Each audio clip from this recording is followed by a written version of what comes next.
নমস্কার সবাইকে। অনেকেরই একটা প্রশ্ন থাকে যে তারা যদি ইনকাম ট্যাক্স ফাইল করতে যায় এবং তারা যদি হঠাৎ করে দেখে যে তাদের কোনো শেয়ার অথবা মিউচুয়াল ফান্ড বিক্রি রয়েছে, সেক্ষেত্রে তারা তাদের ইনকাম ট্যাক্স ফাইল কিভাবে করবে।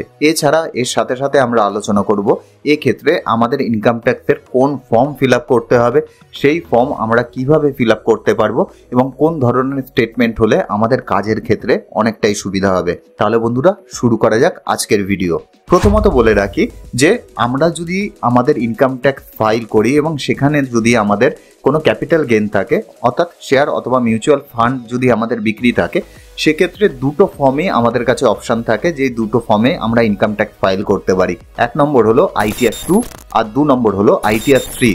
এখন আপনার যদি বিজনেস ইনকাম থাকে তাহলে আপনাকে ITR 3-তে আপনার ইনকাম ট্যাক্স ফাইল করতে হবে, এবং আপনার যদি কোনো কারণে বিজনেস ইনকাম না থাকে, এছাড়া বাকি যে কোনো ইনকাম আপনার থাকুক না কেন, যদি বিজনেস ইনকাম না থাকে তাহলে কিন্তু আপনাকে ITR 2-তে আপনার ইনকাম ট্যাক্স ফাইল করতে হবে। তাহলে আমরা বুঝে নিলাম কোন ফর্মটা আমাদের ক্ষেত্রে অ্যাপ্লিকেবল। যদি শেয়ার সিকিউরিটির সাথে বিজনেস থাকে ITR 3, আর যদি না থাকে তাহলে ITR 2। তাহলে আমরা চলে যাই ইনকাম ট্যাক্স ফর্মে এবং দেখে নিই আমরা কি করে আমাদের income tax form fill up করতে পারি আমাদের যদি শেয়ার অথবা মিউচুয়াল ফান্ড বিক্রি থাকে। প্রথমত একটা জিনিস ক্লিয়ার করে নিই, অনেকের মনে প্রশ্ন থাকে AIS এ দেখাচ্ছে যে শেয়ার সিকিউরিটি পারচেজ করা রয়েছে, সেক্ষেত্রে কি তাদের ইনকাম ট্যাক্স ফাইল করতে হবে? এই ক্ষেত্রে কিন্তু আপনাকে আপনার ইনকাম ট্যাক্স ফাইল করতে হবে এমন কোনো ব্যাপার নেই, অথবা আপনাকে যদি ইনকাম ট্যাক্স ফাইল করতেও হয় সেক্ষেত্রে সেটার কোনো এন্ট্রি কিন্তু ইনকাম ট্যাক্স ফর্মের মধ্যে করতে হবে না। সুতরাং আপনি নর্মালি যে ইনকাম ট্যাক্স ফর্মে আপনার ইনকাম ট্যাক্স ফাইল করেন সেই ফর্মেই আপনার ইনকাম ট্যাক্স ফাইল আপনি করতে পারবেন। এই ক্ষেত্রে আপনি যখন শেয়ার অথবা মিউচুয়াল ফান্ড বিক্রি করবেন সেক্ষেত্রেই কিন্তু আপনাকে এই income tax form fill up করতে হবে ক্যাপিটাল গেনের জন্য। আমাদের প্রথমে যে কাজটি করতে হবে, ইনকাম ট্যাক্স পোর্টালে গিয়ে আমাদের ইউজার আইডি আর পাসওয়ার্ড দিয়ে লগ ইন হয়ে যেতে হবে। লগ ইন হওয়ার পর ফাইল নাও যে অপশানটি দেখতে পাচ্ছি এখানে আমরা ক্লিক করব। এক্ষেত্রে আমাদের যে ক্লায়েন্ট রয়েছে সেই ক্লায়েন্টের ইন্টারেস্ট ইনকাম রয়েছে, সুতরাং আমার ITR 2 যে ফর্মটি রয়েছে সেই ফর্ম ফিল আপ করলেই আমাদের কাজ হয়ে যাবে। আপনি যদি ITR 3ও ফর্ম ফিল আপ করে থাকেন সেক্ষেত্রেও আপনার ক্ষেত্রে কোনো ধরনের কোনো অসুবিধা হবে না, কেননা এই ক্যাপিটাল গেনের ক্ষেত্রে যে ফর্মের ফরম্যাট রয়েছে সেটা কিন্তু দুটোর ক্ষেত্রেই সমান। তা আমরা 24-25 অ্যাসেসমেন্ট ইয়ার সিলেক্ট করে নিলাম, তারপরে আমরা কন্টিনিউ করলাম। কন্টিনিউ করে স্টার্ট নিউ ফাইলিং আমরা করলাম। আমাদের কিছু ফর্ম ফিল আপ করা ছিল, আমরা ওটাকে ক্যান্সেল করে দিলাম, স্টার্ট নিউ ফাইলিং করলাম, কন্টিনিউ করলাম। এরপরে আমরা ITR 2 ফর্ম ফিল আপ করলাম, প্রসিড করলাম, লেট গেট স্টার্টেড। এরপর আমাদের উপরে যে অপশানটি আছে, আমাদের ট্যাক্সেবল লিমিট পেরিয়ে গেছে, এর জন্য উপরের অপশানটি আমরা সিলেক্ট করে নিলাম। নিয়ে আমরা পরের পেজে চলে আসলাম। এখানে অবশ্যই আমাদের খেয়াল রাখতে হবে যে যে পেজগুলো আমাদের দরকার সেগুলো আমাদের এখানে টিক করা আছে নাকি। প্রথমে আমরা ইনকাম অপশানে চলে যাব। ইনকাম অপশানে গিয়ে এখানে দেখুন ক্যাপিটাল গেইন বলে যে অপশানটি রয়েছে এটা কিন্তু আনটিক করা রয়েছে, এখানে আমাদের টিক করে দিতে হবে, কেননা আমাদের ক্যাপিটাল গেইন থেকে রোজগার রয়েছে। ইনকাম ফ্রম আদার সোর্স এখানে অপশান রয়েছে, আমাদের ইনকাম ফ্রম আদার সোর্স থেকে রোজগার রয়েছে, সুতরাং এটা আমরা টিক করে রাখলাম। এরপরের যে ডিডাকশনের কলাম রয়েছে, আমরা নিউ ট্যাক্স রেজিমে ইনকাম ট্যাক্স ফাইল করব, ডিডাকশন থাকুক না থাকুক আমাদের কিছু যায় আসে না। এরপরে ট্যাক্সের যে কলাম রয়েছে, যদি আপনাদের কোনো ট্যাক্স পেয়েবল থাকে অথবা আপনাদের কোনো TDS থাকে সেক্ষেত্রে কিন্তু এই অপশানটি আপনাদের টিক করে নিতে হবে। এরপরে আদার্স অপশানে গেলে আমরা বিভিন্ন ধরনের অপশান পাচ্ছি, যদি কোনো ফরেন অ্যাসেট থাকে তাহলে এই অপশানটি আপনাকে সিলেক্ট করে নিতে হবে। এরপরে আপনি কন্টিনিউ করে নেবেন। কন্টিনিউ করলেই আমরা ইনকাম ট্যাক্স ফর্মের মধ্যে চলে যাব, এখানে আমরা স্কিপ করে দিতে পারবো। এরপরেই আমাদের কাছে যে পার্ট A অপশানটি আসছে, এখানে আমাদের কিছু জেনারেল ইনফরমেশন আমাদের কাছ থেকে নেওয়া হয়, যেরকম আমাদের নাম, ডেট অফ বার্থ ইত্যাদি, যেগুলো ন্যাচারালি ঠিকই থাকে। এরপরে নিচে আমাদের কন্ট্যাক্ট ডিটেল, আমরা কন্ট্যাক্ট ডিটেলের মধ্যে একবার গিয়ে দেখে নেব সমস্ত কিছু ঠিকঠাক আছে নাকি। সব ঠিকঠাক থাকলে আমরা সেভ করে দেব। এরপরে ফাইলিং স্ট্যাটাস, এইখানে আমরা গিয়ে আমরা দেখে নেব 139(1) আছে নাকি, যদি আমরা ডিউ ডেটের মধ্যে আমাদের ইনকাম ট্যাক্স ফাইল করি। যদি ডিউ ডেটের পরে আপনার ইনকাম ট্যাক্স ফাইল কোনো কারণে আপনি করে থাকেন তাহলে 139(4) অপশানটি কিন্তু আপনাকে চুজ করতে হবে। এরপরে আমরা নিউ ট্যাক্স রেজিমেই থাকবো, এর জন্য এখানে নো অপশানটি আমরা সিলেক্ট করে রেখেছি। আপনি যদি ওল্ড ট্যাক্স রেজিমে যেতে যান তাহলে এখানে আপনাকে ইয়েস অপশানটি সিলেক্ট করতে হবে। এরপরে রেসিডেন্সিয়াল স্ট্যাটাস আমাদের এখানে রেসিডেন্ট করে দিতে হবে, প্রথম অপশানটি এখানে সিলেক্ট করে নিতে হবে। এরপরে আমাদের যে অপশানগুলো এখানে রয়েছে সব অপশানগুলো আমাদের নো করে দিতে হবে, যদিও আপনি একবার দেখে নেবেন এর মধ্যে কোনো অপশান আপনার জন্য অ্যাপ্লিকেবল কিনা। আমাদের ক্ষেত্রে নয়, এর জন্য আমরা সমস্ত অপশান নো করে দিলাম। ব্যাংক ডিটেল আমরা দেখে নেব ভ্যালিডেট করা আছে নাকি। আমাদের ব্যাংক এখানে ভ্যালিডেট করা রয়েছে, 3টি ব্যাংকই। আপনার যে কোনো একটি ব্যাংক ভ্যালিডেট করা থাকলে কিন্তু আপনি ইনকাম ট্যাক্স ফাইল করতে পারবেন। যদি আপনার ব্যাংক ডিটেল এখানে ভ্যালিডেট করা না থাকে তাহলে কিন্তু ইনকাম ট্যাক্স ডিপার্টমেন্ট এখন আপনাকে ইনকাম ট্যাক্স ফাইল করতে দিচ্ছে না। সেক্ষেত্রে একটা কাজ আপনি করতে পারেন যে আপনি অফলাইনে আপনার ইনকাম ট্যাক্স ফাইল করতে পারেন। সেক্ষেত্রে আমরা দেখতে পেয়েছি যে কিছু কিছু ক্ষেত্রে আমাদের ব্যাংক ভ্যালিডেট করা না থাকে তাহলেও অফলাইনে ফাইল করলে কিন্তু আমাদের ইনকাম ট্যাক্স ফর্ম জমা হয়ে যাচ্ছে। যদিও এটা কতদিন হবে আমি জানি না, তবুও আমাদের ক্ষেত্রে এটা প্র্যাকটিক্যালি এক্সপিরিয়েন্স দেখেছি যে এই জিনিসটা হয়ে যাচ্ছে। তা এখানে কনফার্ম করে দিলাম। কনফার্ম করে দেওয়ার পর আমাদের কিন্তু এখানে কাজ হয়ে গেছে, এর জন্য আমাদের এখানে একটা টিক পড়ে গেছে। এরপরে আমাদের স্যালারি ডিটেলের মধ্যে চলে যেতে হবে। স্যালারি ডিটেলের মধ্যে গিয়ে আপনার যদি কোনো স্যালারি থাকে তাহলে কিন্তু অ্যাড অ্যানাদার যে অপশানটি রয়েছে এখানে আপনি সিলেক্ট করে আপনার এমপ্লয়ারের নাম এখানে দেবেন, নিচে এখানে অ্যাড্রেস দেবেন, এছাড়া আপনি পিনকোড দেবেন, তাহলে কিন্তু স্টেট অটোমেটিক্যালি সিলেক্ট হয়ে যাবে। এরপরে আপনার নেচার অফ এমপ্লয়মেন্ট, অর্থাৎ আপনি সেন্ট্রাল গভর্নমেন্ট না স্টেট গভর্নমেন্ট না পাবলিক সেক্টর আন্ডারটেকিং ইত্যাদি অপশান রয়েছে। এছাড়া পেনশনারদের জন্য অপশান রয়েছে, আপনি সিলেক্ট করে নেবেন। নিয়ে আপনার বেসিক স্যালারি কত এখানে সিলেক্ট করে এখানে বসিয়ে দেবেন। এছাড়াও আপনি যদি কোনো ডিএ পেয়ে থাকেন, এছাড়া অন্য কোনো অ্যালায়েন্স পেয়ে থাকেন, সেগুলো দেওয়ার কিন্তু এখানে অপশান রয়েছে। আপনার যদি কোনো স্যালারি ইনকাম থাকে আপনি কিন্তু এখানে বসিয়ে দিতে পারেন। তা আমাদের ক্ষেত্রে আমাদের কোনো স্যালারি ইনকাম নেই, এর জন্য আমরা এখানে কোনো কিছু করছি না। এরপরে আমরা চলে যাব ইনকাম ফ্রম আদার সোর্স, যেটা আমাদের মেন ইনকাম রয়েছে। আমরা এআইএস একবার খুলে নিলাম। এআইএস খুলে আমরা দেখে নেব ইনকাম ফ্রম আদার সোর্সের থেকে আমাদের কত রোজগার হয়েছে। তা টিআইএস এর মধ্যে যদি আমরা যাই তাহলে দেখতে পাচ্ছি কিন্তু আমাদের ইন্টারেস্ট ফ্রম ডিপোজিট যেটা রয়েছে 1,14,000 রয়েছে এবং সেভিংস ব্যাংক থেকে 319 টাকা আমাদের রোজগার রয়েছে। তা আমরা ইনকাম ফ্রম আদার সোর্সের মধ্যে চলে যাব। চলে গিয়ে আমরা দেখব যে এই যে ইনকামগুলো রয়েছে সেই ইনকামগুলো এখানে আমাদের অটোমেটিক্যালি চলে আসছে নাকি। যদি চলে আসে তাহলে আর আমাদের কোনো ধরনের কোনো কাজ করতে হবে না। যদি না আসে তাহলে কিন্তু আমাদের ম্যানুয়ালি এইগুলো আমাদের পুট করতে হবে। তা আমরা এখানে দেখতে পাচ্ছি যে আমাদের পুরো ইনকামের যে ডিটেল রয়েছে সেই ডিটেল কিন্তু এখানে চলে এসছে আমাদের কাছে।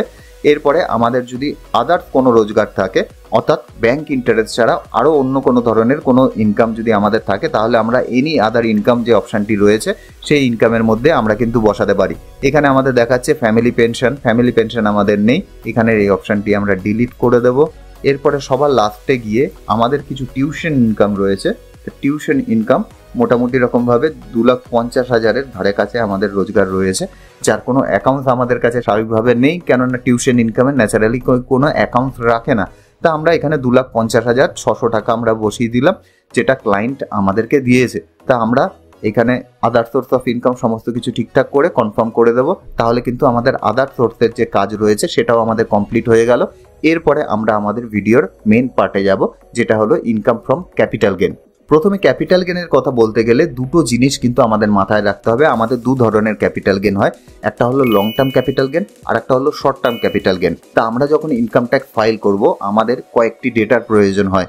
আমরা যখন দেখা যায় যে আমরা কোনো ধরনের কোনো ডেটা হাতে পাই, সেইগুলোর মধ্যে কিন্তু অনেক ধরনের জিনিস মিক্স থাকে, যে টোটাল আমরা কত কিনেছি, টোটাল আমরা কত বেচেছি, এইভাবে কিন্তু ইনকাম ট্যাক্স ফাইল করা খুব মুশকিল হয়ে দাঁড়ায়।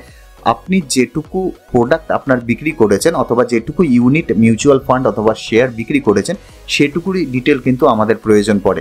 এক্ষেত্রে যেই জিনিসটা প্রয়োজন পড়ে শর্ট টার্ম ক্যাপিটাল গেনের ক্ষেত্রে আপনি টোটাল কত টাকার সেল করেছেন এবং সেই ইউনিট কেনার জন্য আপনি টোটাল কত টাকার পারচেজ করেছিলেন, এই জিনিসটা আপনার দরকার পড়ে। এছাড়া লং টার্ম ক্যাপিটাল গেনের ক্ষেত্রে দরকার পড়ে একই জিনিস, আপনি কত টাকার সেল করেছেন এবং সেই প্রোডাক্টটি কেনার জন্য আপনি কত টাকার পারচেজ করেছেন। এবার কেউ যদি সেই মিউচুয়াল ফান্ড অথবা শেয়ারটি 31/1/2018 আগে কিনে থাকে, সেই ক্ষেত্রে তার ট্রিটমেন্ট কিন্তু একটু আলাদা হয়। আমরা এই ভিডিওতেও কিন্তু সেই জিনিসটা দেখাবো। এই ক্ষেত্রে আমাদের কাছে একটা ক্যাপিটাল গেন স্টেটমেন্ট রয়েছে, সেই স্টেটমেন্টটা দেখে আমরা চেষ্টা করব আমাদের ইনকাম ট্যাক্স ফাইল জমা করার। তাহলে আমরা ইনকাম ট্যাক্স ফর্মের মধ্যে ক্যাপিটাল গেন যে অপশানটি রয়েছে সেই অপশানে ক্লিক করলাম। ক্লিক করার পর আমাদের কাছে অনেকগুলো অপশান এসেছে। 1 নম্বর হলো ল্যান্ড অর বিল্ডিং, কেউ যদি বাড়ি বিক্রি করে থাকে অথবা জমি বিক্রি করে থাকে সেক্ষেত্রে এই অপশানটি অ্যাপ্লিকেবল। আমাদের ক্ষেত্রে কাজে লাগবে 2 নম্বর আর 3 নম্বর অপশানটি। আপনার যদি শর্ট টার্ম ক্যাপিটাল গেন হয়ে থাকে তাহলে এই 111 অর্থাৎ 2 নম্বর অপশানটি আপনি ক্লিক করবেন, আর আপনার যদি লং টার্ম ক্যাপিটাল গেন হয়ে থাকে তাহলে আপনি 3 নম্বর অপশানটি টিক করবেন, করে কন্টিনিউ করে নেবেন। আমরা দুটোই করে নিলাম, কেননা আপনাদের দুটো জিনিসই আমি দেখাতে চাই, এর জন্য দুটো অপশানই আমরা সিলেক্ট করে নিলাম। আমাদের ওপরে দেখা যাচ্ছে 111 অর্থাৎ শর্ট টার্ম ক্যাপিটাল গেন, এখানে আমরা ক্লিক করলাম। ক্লিক করে অ্যাড ডিটেল করার পর আমরা প্রথমে 111 এই অপশানটি সিলেক্ট করে নিলাম। শর্ট টার্ম ক্যাপিটাল গেন কিন্তু এখানে পুট করা খুবই সহজ। ফুল ভ্যালু কনসিডারেশন অর্থাৎ আপনি টোটাল কত ভ্যালুর শেয়ার অথবা মিউচুয়াল ফান্ড বিক্রি করেছেন। আমি ধরে নিলাম আপনি 1,05,000 টাকার ইউনিট বিক্রি করেছেন, তাই সেই শেয়ার অথবা মিউচুয়াল ফান্ড কেনার জন্য আপনার কত টাকা খরচা হয়েছিল পার্টিকুলারলি সেই মিউচুয়াল ফান্ডটি কেনার জন্য। এই বছর আপনি কত কিনেছেন সেটা কিন্তু নয়, আপনি যদি আপনার ব্রোকারের কাছে যান তাহলে কিন্তু আপনি স্টেটমেন্ট পেয়ে যাবেন। সেখান থেকে দেখে আপনি আপনার পারচেজ ভ্যালু যে কস্ট অফ অ্যাকুইজিশন উইদাউট ইন্ডেক্সেশন যেটি অপশানটি রয়েছে সেই অপশানে আপনি আপনার পারচেজ ভ্যালু লিখে দিতে পারেন। 85,400 এখানে লিখে দিলাম, করে অ্যাড করে দিলাম। আমাদের টোটাল কিন্তু গেন হলো 19,600 টাকা শর্ট টার্ম ক্যাপিটাল গেন। এরপর আমরা লং টার্ম ক্যাপিটাল গেনের মধ্যে যাব। লং টার্ম ক্যাপিটাল গেনেরও দুটো অপশান কিন্তু রয়েছে। একটা হলো যদি আমরা 31/1/2018 আগে কোনো প্রোডাক্ট কিনে থাকি তাহলে তার জন্য এক ধরনের ট্রিটমেন্ট হবে, আর 31/1/2018 পরে কোনো প্রোডাক্ট কিনে থাকি তাহলে কিন্তু তার জন্য এক ধরনের ট্রিটমেন্ট হবে। আমি ধরে নিচ্ছি এই মুহূর্তে যে আমরা 31/1/2018 পরে যে প্রোডাক্টটি কিনেছি তার এন্ট্রি আমরা করছি। এরপরে আমরা 31/1/2018 আগের পারচেজ হলে যে এন্ট্রি হবে সেই এন্ট্রি আমরা করব। তা আমরা এখানে ক্লিক করলাম। ক্লিক করার পরে আমরা ভিউ শিডিউল 112 যে অপশানটি রয়েছে সেখানে আমরা ক্লিক করলাম। ক্লিক করার পর অ্যাড ডিটেল যে অপশানটি রয়েছে এখানে গিয়ে আফটার 31শে জানুয়ারি 2018 যখনই আমরা করব তখন কিন্তু অনেকগুলো অপশান আমাদের কাছে ব্লক হয়ে গেল। তখন আমাদের কাছে যে টোটাল সেল ভ্যালু আর টোটাল পারচেজ ভ্যালু কিন্তু ইনকাম ট্যাক্স জানতে চাইবে। আমি ধরে নিলাম আমার এখানে 2,05,400 টাকার টোটাল প্রোডাক্ট আমি কিনেছিলাম, যেটা আমি বিক্রি করেছি। আমাদের টোটাল এক্সপেন্ডিচার দিল হয়েছে। এছাড়া সেই প্রোডাক্টটি আমরা 3,02,100 টাকায় বিক্রি করেছি। এক্ষেত্রে আমরা যদি অ্যাড করে দিই তাহলে কিন্তু দেখতে পাবো যে আমাদের total long term capital gain কত হয়েছে। এখানে আসলেই আমরা দেখতে পাচ্ছি যে টোটাল 96,700 টাকা আমাদের লং টার্ম ক্যাপিটাল গেন হয়েছে। তাহলে 31/1/2018 পরে কোনো যদি পারচেজ থাকে তাহলে আপনি কিভাবে এর ট্রিটমেন্ট করবেন সেটা আপনি বুঝে গেলেন। এবার আমরা দেখে নেব যে 31/1/2018 আগে যদি আমাদের কোনো পারচেজ থাকে সেক্ষেত্রে আমাদের কি করতে হবে। সেক্ষেত্রে আবার আমরা অ্যাড অ্যানাদার করব। অ্যাড অ্যানাদার করে আমরা অন অর বিফোর 31 জানুয়ারি 2018 করব। এখন কিন্তু আমরা দেখতে পাচ্ছি আমাদের সমস্ত ডিটেল এখানে ওপেন রয়েছে। আমাদের ISIN কোড দিতে হবে যেটা শেয়ারের ক্ষেত্রে হয়ে থাকে। আমরা আমাদের স্টেটমেন্ট খুলে নেব। এখানে কিন্তু আমরা INF নম্বর একটা পাচ্ছি, সেটাই কিন্তু আপনি কপি করে আপনার ISIN যে নম্বরটি রয়েছে তার মধ্যে আপনি বসিয়ে দিতে পারেন। তাহলে আপনার যে মিউচুয়াল ফান্ডটি রয়েছে সেই কোম্পানির নাম এখানে অটোমেটিক চলে আসবে। এরপরে এখানে কিন্তু দিয়েছে নাম্বার অফ শেয়ার আর সেল প্রাইস পার শেয়ার। তা এখানে আমরা টোটাল কত ইউনিট আমাদের সেল করেছি সেটা কিন্তু আমাদের এখানে লিখতে হবে। আমরা যদি স্টেটমেন্টের মধ্যে চলে যাই তাহলে কিন্তু দেখতে পাচ্ছি যে 657.72 ইউনিট আমরা বিক্রি করেছি। তা আমরা এখানে লিখে দিই 657.72। এরপরে আমরা কিন্তু দেখতে পাচ্ছি যে আমাদের যে ইউনিট বিক্রি করেছি তার প্রাইস ছিল কোনো জায়গায় 89 আছে, কোনো জায়গায় 77 রয়েছে, কোনো জায়গায় 72, কোনো জায়গায় 70, অর্থাৎ বিভিন্ন প্রাইসে কিন্তু আমরা এই প্রোডাক্টটি বিক্রি করেছি।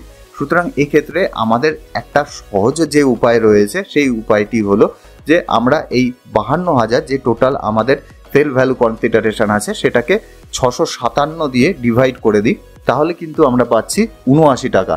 আমরা যদি এখানে 79 টাকা বসিয়ে দিই তাহলে ধারে কাছে আমরা কিন্তু এই 52,000 টাকার ভ্যালুটাই এখানে পাচ্ছি। এরপরে আমাদের দিয়েছে কস্ট অফ অ্যাকুইজিশন, অর্থাৎ ওই যে প্রোডাক্টটি রয়েছে বা মিউচুয়াল ফান্ডটি রয়েছে ওই প্রোডাক্টটি আমরা কত দামে কিনেছিলাম এটাও কিন্তু আমরা স্টেটমেন্টের মধ্যে পেয়ে যাব। আমরা স্টেটমেন্টের মধ্যে ঢুকলে তাহলে কিন্তু দেখতে পাবো যে অরিজিনাল পারচেজ অ্যামাউন্ট 30,529 টাকা এখানে রয়েছে। তা 30,529 টাকা আমি এখানে বসিয়ে দিলাম। এবার ফেয়ার মার্কেট ভ্যালু পার শেয়ার, অর্থাৎ সেই শেয়ারের ফেয়ার মার্কেট ভ্যালু 31শে জানুয়ারি 2018-তে কত ছিল। এবার আমাদের সেই জিনিসটা জানতে গেলে আমাদের স্টেটমেন্টের মধ্যেই কিন্তু আমরা সেটা পাবো, অথবা আমাদের গুগলের সাহায্য নিতে হবে। এছাড়া আমাদের কিন্তু কোনো উপায় নেই। আপনি চেষ্টা করবেন আপনার ব্রোকারের অথবা আপনার কোম্পানির কাছে সেই স্টেটমেন্ট নিয়ে নিতে। এটাকে গ্র্যান্ডফাদার কস্ট ভ্যালু বলে থাকে। তাই এখানে গ্র্যান্ডফাদার কস্ট ভ্যালু যেটা রয়েছে সেটা কিন্তু 56 টাকা 70 পয়সা রয়েছে। তা আমরা এখানে 56 টাকা 70 পয়সা দিয়ে দিই। দিলেই কিন্তু আমাদের ক্যাপিটাল গেন যেটা রয়েছে সেটা অটোমেটিক্যালি ক্যালকুলেশন হয়ে যাবে। এর জন্য আমাদের অ্যাড করতে হবে। অ্যাড অপশানে ক্লিক করলেই আমরা দেখতে পাবো যে আমাদের ক্যাপিটাল গেনের যে ক্যালকুলেশন সেটা অটোমেটিক্যালি হয়ে গেছে। এবার আমরা দেখে নেব যে আমাদের স্টেটমেন্টের সাথে এই ক্যাপিটাল গেন মিলছে নাকি। তো এখানে দেখতে পাচ্ছি টোটাল 14,667 টাকা আমাদের ক্যাপিটাল গেন এসছে। আমাদের এখানে 14,701 টাকা কিছু টাকার ডিফারেন্স কিন্তু এখানে রয়েছে, কেননা কিছু ডিজিট আছে যার ফ্র্যাকশন আমাদের এখানে নেওয়া হয়নি, অথবা বেশি নেওয়া হয়েছে অথবা কম নেওয়া হয়েছে, তার জন্য এখানে এসছে। আপনি চাইলে কোনো জায়গায় এডিট করে এই জিনিসটাকে আপনার স্টেটমেন্টের সাথে সমান করে নিতে পারেন, কোনো ধরনের কোনো অসুবিধা নেই। এরপরে আমাদের সমস্ত কিছু ঠিকঠাক থাকলে কনফার্ম করে দিতে হবে। কনফার্ম করে দিলেই কিন্তু আমাদের এখানের কাজ হয়ে গেল, কিন্তু একটা কাজ এরপরেও বাকি থাকে। আমাদের যখন ক্যাপিটাল গেন হয় তখন শর্ট টার্ম ক্যাপিটাল গেন আর লং টার্ম ক্যাপিটাল গেন আমাদের কোন কোয়ার্টারে হয়েছে সেটা কিন্তু আমাদের ইনকাম ট্যাক্স ফাইলে দেখাতে হয়। তার জন্য আমাদের সবার লাস্টে যে অপশানটি রয়েছে সেইখানে ক্লিক করতে হবে। ক্লিক করলেই কিন্তু আমাদের কাছে একটা পেজ খুলে যাবে, এখানে এডিট করতে হবে। এডিট অপশানে আমাদের ক্লিক করলেই আমাদের total short term capital gain কোন কোন পিরিয়ডে কত টাকা হয়েছে সেটা কিন্তু আমাদের দিতে হবে, এবং নিচে আমাদের লং টার্ম ক্যাপিটাল গেন কোন কোন পিরিয়ডে কত টাকা হয়েছে সেটা আমাদের দিতে হবে। ধরুন এই 19,600 টাকা হতে পারে, আপ টু 15 জুন পর্যন্ত আমার মাত্র 600 টাকাই ক্যাপিটাল গেন হয়েছে, তাহলে আমরা এখানে 600 টাকা লিখব। যদি দেখা যায় যে পরের কোয়ার্টারে আমাদের 3,000 টাকা হয়েছে, পরের কোয়ার্টারে আবার 4,000 টাকা হয়েছে, এইভাবে গেছে, সেক্ষেত্রে কিন্তু আপনাকে টোটাল এই যে শর্ট টার্ম ক্যাপিটাল গেন 19,600 টাকা, এটা কিন্তু কোয়ার্টার ওয়াইজ, কোয়ার্টার বলবো না, এই ডেট ওয়াইজ ভাগ করে দিয়ে পুরো 19,600 টাকা মিলিয়ে দিতে হবে। এবার আপনার কাছে যদি একটা স্টেটমেন্ট থাকে, যে স্টেটমেন্ট আমাদের কাছে রয়েছে, এবং সেই স্টেটমেন্টের মধ্যে আলাদাভাবে বলে দেওয়া নেই যে কোন কোয়ার্টারে আপনার কত টাকার সেল হয়েছে। এখানে আমরা দেখতে পাচ্ছি যে লাস্ট কোয়ার্টারে আমাদের সেল হয়েছে, কিন্তু এমনও হতে পারে যে আপনার একই ডেটে সেই সেলগুলো হয়নি, বিভিন্ন ডেটের মধ্যে সেই সেলগুলো হয়েছে এবং বিভিন্ন কোয়ার্টারে আপনার সেই সেলটি হয়েছে এবং এই স্টেটমেন্টটি অনেকটা বড় আছে। সেক্ষেত্রে দেখা যাবে যে আপনার পক্ষে ডেট ওয়াইজ এইভাবে ভাগ করে নেওয়া সম্ভব নয়। সেক্ষেত্রে আপনার যেটা সব থেকে ভালো আপনার ক্ষেত্রে অপশান হবে সেটা হলো বাকি সব ঘরের শূন্য দিয়ে প্রথম যে ঘরটা রয়েছে সেই ঘরে 19,600 যে টোটাল প্রফিটটা আছে, সেই টোটাল প্রফিট 19,600 প্রথম ঘরেই বসিয়ে দেওয়া।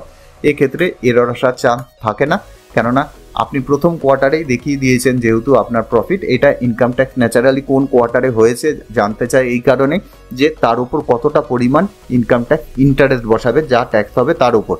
সুতরাং আপনি যদি প্রথম কোয়ার্টারে দিয়ে দেন, আপনার হতে পারে ইনকাম ট্যাক্সে আপনার ইন্টারেস্টের পরিমাণ একটুখানি বাড়লো, কিন্তু আপনার খাটনি অনেকটা কমবে। যদি আপনার কাছে পুরো ডিটেল থাকে সেক্ষেত্রে আপনি সঠিক ডিটেল কিন্তু এখানে বসাতে পারেন, কোনো ধরনের কোনো অসুবিধা নেই। আপনার সমস্ত কিছু ঠিকঠাক হয়ে গেলে আপনি সেভ করে কনফার্ম করে দেবেন। এরপরে বিএফএল এ যে অপশানগুলো রয়েছে সেই অপশানে আপনি যাবেন। আগের বছর যদি কোনো লস থেকে থাকে সেটা অটোমেটিক্যালি এখানে চলে আসবে এবং আপনার ইনকাম থেকে সেই অংশ কিন্তু বাদ চলে যাবে। আগের বছর আমরা দেখতে পাচ্ছি টোটাল 10,205 টাকা লস ছিল, সেই লস কিন্তু এখানে চলে এসেছে এবং আমাদের ইনকামের সাথে সেটা অ্যাডজাস্ট হয়ে গেছে। এবার আমরা কম্পাউন্ড সেট আপ করে দেবো। এবার কারেন্ট ইয়ারে যদি আপনার কোনো ধরনের কোনো লস থাকে বা কোনো কিছু থাকে ক্যারি ফরওয়ার্ড করতে চান, তার জন্য এই অপশানগুলো কিন্তু আপনাকে নিয়ে একবার কনফার্ম করে দিতে হবে। এখানে ন্যাচারালি আপনার নিজস্ব কোনো ধরনের কোনো কাজ থাকে না, যেই জিনিসগুলো এখানে থাকে সেই জিনিসগুলো আপনাকে জাস্ট ওকে করে দিতে হয়, তাহলে কিন্তু আপনার কাজ হয়ে যায়। একবার চোখ বুলিয়ে দেখে নেবেন সমস্ত ডেটা ঠিকঠাক এসছে কিনা, কারণ অনেক সময় হয়ে থাকে সার্ভারের গন্ডগোলের জন্য ডেটা ঠিকঠাক আসে না, সেটা অবশ্যই আপনি দেখে নেবেন। এরপরে আপনি কম্পাউন্ড টোটাল ইনকাম যে অপশানটি আছে সেই অপশানে চলে আসবেন। এখানে আমাদের দেখাচ্ছে টোটাল আমাদের রোজগার রয়েছে 3,65,000 টাকা, আর স্পেশাল রেটে আমাদের 1,20,000 টাকা, যার টোটাল ইনকাম 4,86,000 টাকা। এবার আমাদের যদি কোনো ট্যাক্স পেমেন্ট করার থাকে তাহলে কিন্তু সেই ট্যাক্স আমাদের পেমেন্ট করতে হবে। এক্ষেত্রে আমরা দেখতে পাচ্ছি আমাদের অ্যামাউন্ট পেয়েবেল অর্থাৎ ট্যাক্স পেয়েবেল 3,180 টাকা। এক্ষেত্রে অনেকের মাথায় প্রশ্ন আসতে পারে যে আমাদের 7 লাখ টাকার নিচে রোজগার হচ্ছে, তারপরে আমাদের ট্যাক্স পেয়েবেল দেখাচ্ছে কেন? তার কারণ হলো আপনার যেহেতু ক্যাপিটাল গেন থেকে রোজগার আছে, ক্যাপিটাল গেনে কিন্তু ট্যাক্স আসে স্পেশাল রেটে। Long term capital gain 1 lakh টাকা পর্যন্ত কোনো ট্যাক্স আসে না, কিন্তু শর্ট টার্ম ক্যাপিটাল গেনে 15% ট্যাক্স আসে। সেই ক্যালকুলেশন ইনকাম ট্যাক্স করে কিন্তু এখানে বসিয়ে দিয়েছে যে আপনার টোটাল ট্যাক্স কত হচ্ছে, সেই ট্যাক্স আপনাকে পেমেন্ট করতে হবে। আমরা পে লেটার করছি কারণ আমরা ফাইল এখন জমা করব না। আপনার ক্ষেত্রে পেমেন্ট করার থাকলে আপনি পেমেন্ট অবশ্যই করে দেবেন। এরপরে প্রিভিউ রিটার্ন করবেন, প্রিভিউ রিটার্ন করে এখানে টিক করবেন। টিক করার পর প্রফিট ফর প্রিভিউ, এখানে কিন্তু আপনার কাছে একটা পেজ চলে আসবে, যেই পেজটা আপনি ডাউনলোড করে আপনি পুরো পেজটা একবার দেখে নিতে পারেন। এক্ষেত্রে আপনার অনেকটাই সুবিধা হবে দেখতে। এরপর প্রফিট ফর ভ্যালিডেশন, আমাদের কিন্তু সমস্ত কিছু ঠিকঠাক আছে আশা করছি, তার জন্য প্রফিট ফর ভ্যালিডেশন সাকসেসফুল দেখাচ্ছে। আবার প্রসিড ফর ভ্যালিডেশন করব আমরা। এরপরে আমরা কিন্তু এখানে ক্লিক করে ই ভেরিফাই লেটার অথবা এখনই আমরা ই ভেরিফাই করতে চাই, যে কোনো একটি অপশন করে কন্টিনিউ করে আমাদের ইনকাম ট্যাক্স ফাইল জমা করে দিতে পারি। আশা করি ভিডিওটি থেকে অল্প কিছু হলেও ভ্যালু আপনাদের প্রোভাইড করতে পেরেছি। যদি ভিডিওটি হেল্পফুল হয় বন্ধু বান্ধবের মধ্যে অবশ্যই শেয়ার করবেন। আর আপনারা কোন ধরনের ভিডিও দেখতে চান তাহলে সেটাও কিন্তু আমাদের কমেন্ট সেকশনে অবশ্যই জানাবেন। তাহলে দেখা হচ্ছে নেক্সট ভিডিওতে, ততক্ষণের জন্য বাই।